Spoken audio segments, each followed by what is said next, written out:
live cuma maksimal sejam ya. Udah lewat sejam, hilang dia. Ya, jadi kalau nggak punya ilmunya, terus mau masuk-masuk ke saham jadi apa? Jadi lemper lah. Masuk kampus pasti untung. Hitung dulu, coba lah hitung. Betul untung apa Iya. enggak? Dan berapa tahun dia akan untung gitu. Nggak selamanya lah pokoknya kalau properti itu akan untung gitu. Nggak mentang-mentang dikasih boleh berutang 30% terus sibuk mau berutang 30%. Padahal Iya. bukan itu intinya kan.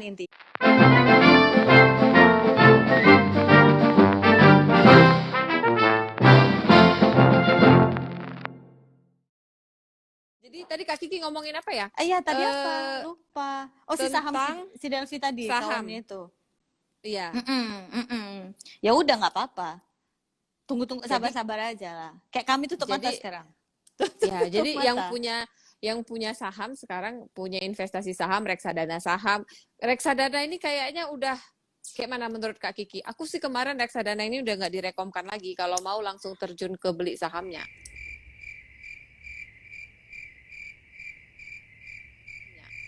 Iya, tapi kan apa-apa kan harus punya ilmunya ya. Jadi kalau nggak punya ilmunya, terus mau masuk-masuk ke saham jadi apa? Jadi lemper lah.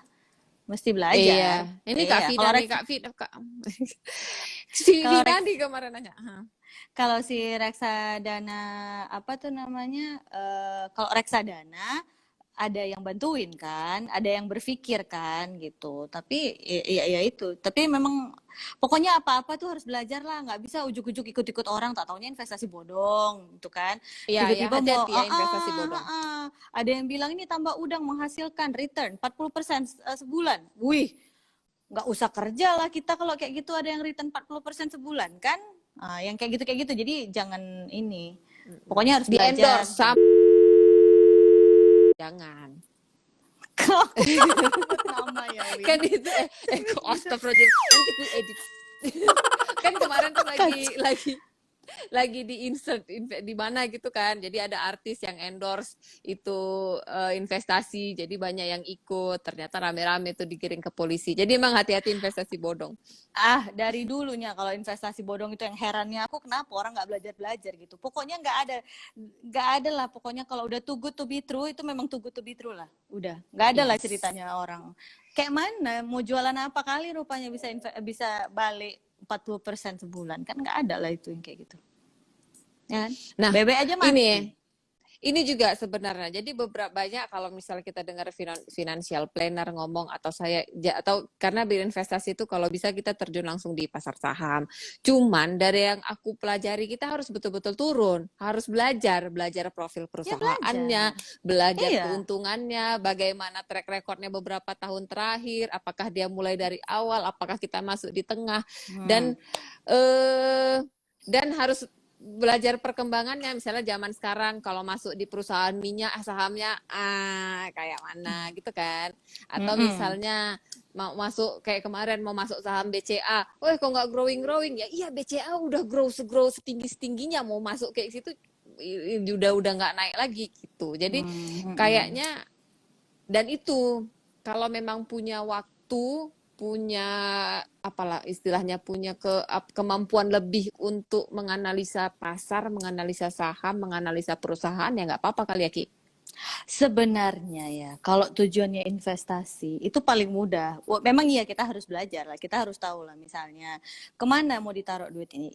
Ibaratnya gini aja lah, kita punya uang 1 juta, ada warung di pinggir jalan situ, bilang ini Pak saya mau membesarkan warung. Kan kita tanya dia kan, kita tanya dulu Bapak jualannya apa aja, tiap bulan Bapak dapatnya berapa kira-kira omsetnya Pak, ya kan? Terus apalagi kalau kayak gitu saya tengok lah Pak, Bapak catatan duitnya kayak mana, kan yang kayak gitu kan. Ya masa kita mau masuk ke bursa yang segitu besar, segitu hebatnya kita nggak lihat gitu. Tapi paling mudah untuk ngelihat kalau kita mau beli saham di bursa, ya lihat perusahaannya lah, lihat sebesar apa perusahaannya, udah berapa puluh tahun dia berdiri, waktu ada krisis-krisis dia kayak apa, yang kayak gitu. Nggak usah, maksudnya nggak usah sampai kepala kita ngelihat laporan keuangannya, ya Allah pening kali juga ya kan kepalanya. Cuman kan biasanya udah ada tuh resumenya, IRR dia berapa, interest rate of return dia berapa, terus dia bagi dividen per berapa, yang gitu sih. Tapi Kak, ini ada yang punya cita-cita nih. Kalau jadi ibu Ya kolam kos-kosan renang. gimana prospeknya? Uh, Ibu Olga.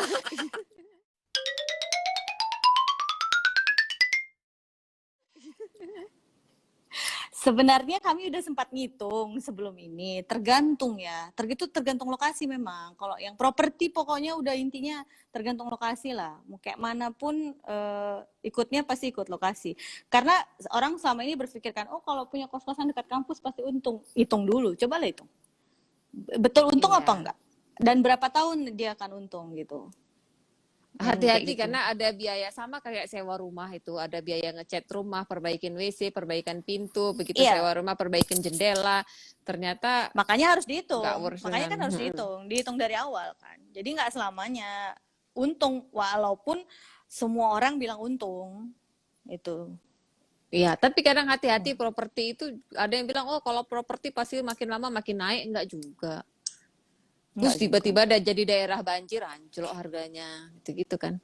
Terus tiba-tiba nggak laku-laku, liquidnya susah, 5 tahun dijual, 5 tahun di situ aja nggak laku-laku. Jadi hati-hati Nggak juga di usah daerah pun properti. nggak usah pun jadi daerah banjir. Tiba-tiba perkembangan kota berubah aja udah selesai berubah itu semua harganya. Iya, Kayak misalnya Kota Medan, misalnya misal, gini, tadi nggak ada tol, dibangun tol, ah, naiklah harga properti kan. Yang sebelah sana tolnya ditutup, selesai yang sebelah situ tadi. Ya kayak gitu, ya kita kan nggak tahu kan, apalagi tata kota negara kita nggak bisa ditanya kemana kan rencananya ya kan, gitu. Jadi nggak selamanya lah pokoknya kalau properti itu akan untung gitu, nggak juga. Tapi boleh lah kalau mau dicoba Kak Olga kos-kosannya nanti kami sumbang lah satu mm-mm. pintu ya. Nanti ku koskan anakku situ satu. Kalau apa coba? Jadi, oke, ada pertanyaan lagi sebelum kita tutup ini. Jadi yang pasti tadi kesimpulannya coba aku simpulkan. Yang pertama adalah menentukan posisi kita di mana, know where we are, menentukan posisi keuangan kita di mana, bisa menghitung uang masuk dan uang keluar, cash flow versus apa tadi bahasa kerennya? Cash flow itu income versus expense. Kalau net worth Income versus expense.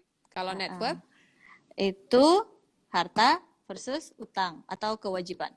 kewajiban. Nah, Liabilities.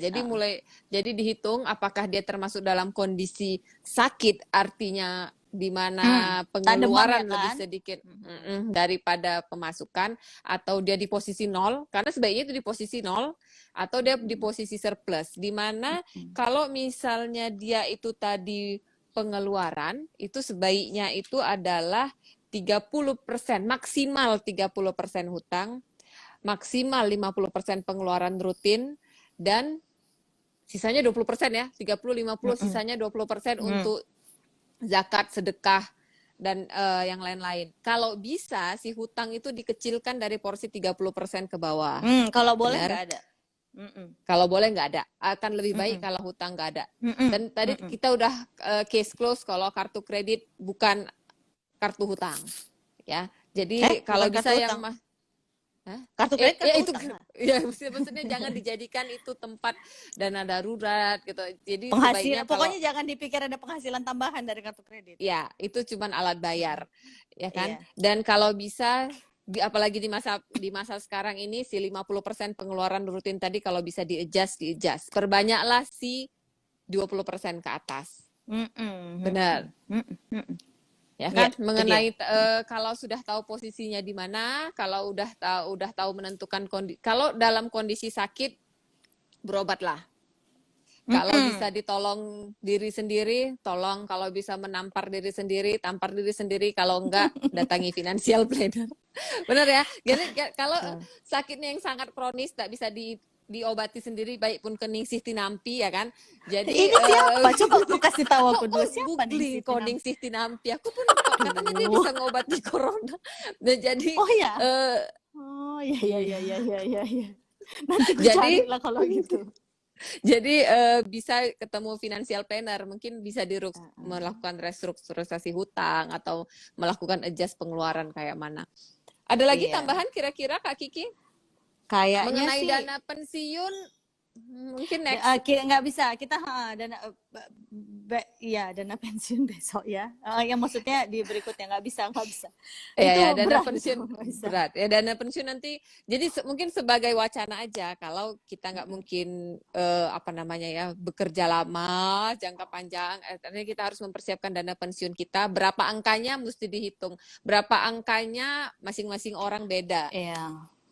Betul, Hmm. karena ngikut sama penghasilan, pengeluaran, jumlah Mm-mm. Di kewajiban, mana anak di mana berapa, ya betul. Di mana ditaruhnya itu juga beda, Heeh, tergantung dia pensiun beda. berapa lama, maunya berapa. Mm-mm. Oke, mengenai tadi Askes, Asji juga udah kita bahas. Askes dan Askes penting-penting, Asji penting-penting. Kalau misalnya Heeh. punya, Janji dan misalnya janji. tadi, misalnya punya aset yang bisa sesuai dengan Asji-nya, ya udah nggak perlu Asji. Oke, ada tambahan Kak Kiki tutup, kira-kira nggak ada mati lampu nih kayaknya. Mantap. Bagus ya. Tadi kayaknya sih itu aja lah. Udah konklusi. Kalau yang masih kira-kira maju mundur, masih pengen, maksudnya kayaknya aku udah betul nggak nih ngitungnya, ya bisa ditanya-tanya kok. DM dijawab, ya kan? Sama tadi tuh Mm-mm. sebenarnya nggak tahu. Tadi Nisa tuh sempat tanya nggak ada. Tadi dia waktu di Japri dia ada nanya. Dia nanya gini, Ki, ada nggak sih sebenarnya kursus financial planning yang 3 bulanan gitu, kata dia kayak gitu. Terus tapi dapat sertifikat. Nah itu aku nggak tahu. Aku bilang gitu. Karena sekolahku 2 tahun. Aku nggak tahu kalau yang itu ada. Karena kan mungkin ada tapi untuk kelas-kelas ini kalau certified sampai bisa praktek rasanya nggak ada. Karena yang ini aja harus continuous kan. Kayak ngambil poinnya, ikut seminar, ngambil poin yang kayak gitu. Jadi mungkin ada tapi kelas-kelas untuk ya sekedar kita tahu aja. Tuh si Delvin nanya Mana mana ada. ada kata sih. Ada mungkin tapi nggak dapat sertifikat yang resmi dari certified dari board certification gitu loh kayaknya. Jadi nggak worldwide, mungkin ya cuman untuk sertifikat yang dikasih sama yang ngasih sama trainernya mungkin gitu. Untuk pengetahuan pribadi Untuk kali. pengetahuan pribadi. Tapi sebenarnya iya loh, nggak usah sekolah sampai 2 tahun kalau untuk rumah tangga. Tapi Ya, karena perlu, kan terpakai untuk iya, tapi perlu. Banyak-banyak aja diskusi sama orang. ini kelihatan. Jadi buat kawannya tadi yang saham sekarang sedang anjlok-anjloknya, rubah proporsi nggak? Maksudnya apa? Ke jadi pasar uang, ke jadi obligasi atau ke surat utang gitu kali ya? Nggak usah lah kayaknya, nggak usah dia papain ya. Kayak mana menurut Kak Kiki? Nggak tahu, soalnya nggak tahu proporsi dia sekarang. Jadi kayak mana mau ngasih taunya? Ya kan? Iya. Apa yang mau diubah kemana? Kalau orang dia di bursa ya saham. Maksudnya mau dikeluarin dari situ, lagi merah gini mau dikeluarin, yakin dia? Makin Gak bisa lah, merah. cakap-cakap aja lah sama aku lah kalau kayak gitu. Susah soalnya itu, mesti ditengok kan. Kasihan nanti tahu-tahu kita bilang iya keluar cabut, salah awak ngasih taunya. Janganlah. Di situ aja lagian dia kan pensiun 20 tahun lagi. 90% salam, 10% pasar uang. Kalau masih Nantilah 20 dia. tahun lagi biarin aja ya kali. Aku rasa lah. Aku mah nggak Iya. bisa lah, nggak bisa ngasih tahu lah kalau nggak ngeliat angkanya. Oke Kak Kiki tutup Gitu. penutup Dah, apa menutup itu ini. aja. Ada kesimpulan Yaudah. lagi tambahan dari Kak Kiki? Nggak ada. Itu udah kesimpulan yang paling terbaik oleh Kak Winda. Jadi yang penting jangan lupa, jangan mentang-mentang dikasih boleh berutang 30% terus sibuk mau berutang 30%. Padahal bukan itu intinya kan. Intinya adalah yang kita keluarkan lebih sedikit lebih baik, yang kita utang lebih baik nggak ada. Terus yang kita simpan, yang kita sedekahkan lebih banyak. Udah, itu aja. Mencari keseimbangan. Oh mungkin satu juga nih yang jadi motivasi. Dulu aku pernah kan kalau misalnya zakat harta kan, zakat mal kan harus ada haulnya. Berapa gram emas itu ya terkumpul setahun, terus Nisab dan haul 85 gram 1 tahun. 85 gram. Jadi 1 tahun. ada yang nanya gitu misalnya, Ustadz kayaknya saya nggak pernah sampai 85 gram lah tabungan saya gitu terkumpul 1 tahun. Sampai Ustadznya itu bilang, ya itu jadi motivasi samamu. Coba nabung sampai bisa lewat dari 85 gram. Jadi itu yang sama aku, iya juga. Berarti kalau misalnya tabunganku itu tak tengendap setahun minimal 85 gram, berarti ada yang salah. kan? Malu Ada awak. yang salah, iya, ada yang salah di lifestyle atau pengeluaran kita sehingga 85 gram itu aja tak terkumpul setahun yang bisa kita keluarkan zakatnya. Jadi dari situ aja kita Iya. udah diajarkan menabung untuk pengendalian diri ya kan Kak Delvi. Iya, memang Oke, intinya semua tuh pengendalian diri kok. oke, mungkin Oke. kita tutup. Terima kasih. Ini mungkin ada yang nanya kemarin si Winda suka ngomongin Banyak uang. kali yang nanya ini. Iya Uang memang apa? aku suka memang ngitung-ngitung uang. Jadi kalau disuruh ngitung remon, ngitung tarif, ngitung skor, memang aku suka begitulah dia.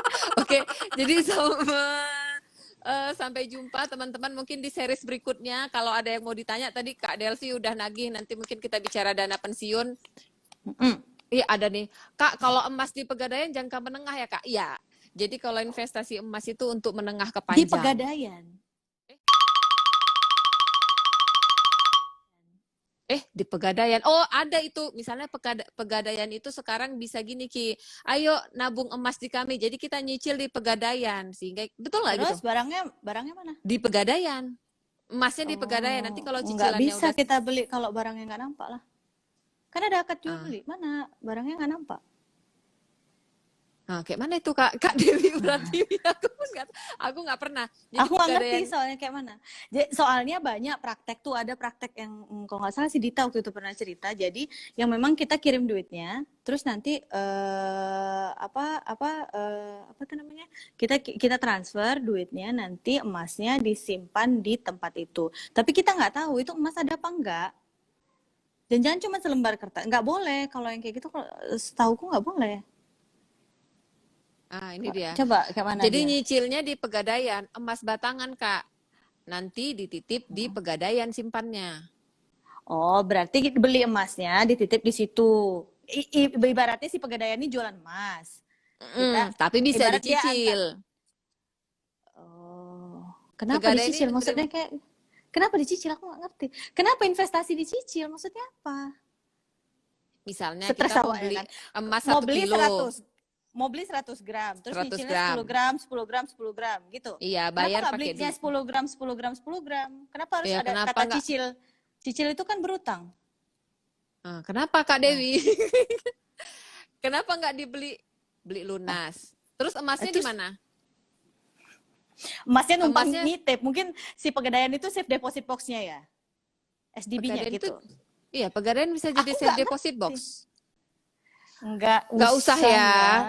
Selain Pegadaian, benar banyak yang gitu, nggak jelas emasnya ada atau enggak. Iya.